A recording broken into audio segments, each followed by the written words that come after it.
Мислам дека тоа не е доволен аргумент пред судот на историјата. Кога за 10 години или за 5 години ќе имаме ситуација во која што Албанија и Црна Гора ќе бидат членки на Европската унија.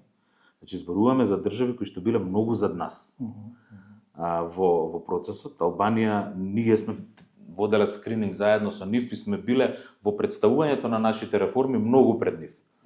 Црна Гора знаеме дека кога бевме ние кандидат за членство 2005 уште не беше ни независна држава. Меѓутоа отидоа напред и ќе бидат членки за некоја година. Ние ќе треба да се соочиме со нашите нови генерации и со нашите сегашни генерации и да им објасниме дали беше доволен аргумент тоа што некоја политичка партија се противела за тоа да ние останеме надвор од Европската унија, нешто што ќе ни ги одземе перспективите за сериозен развој.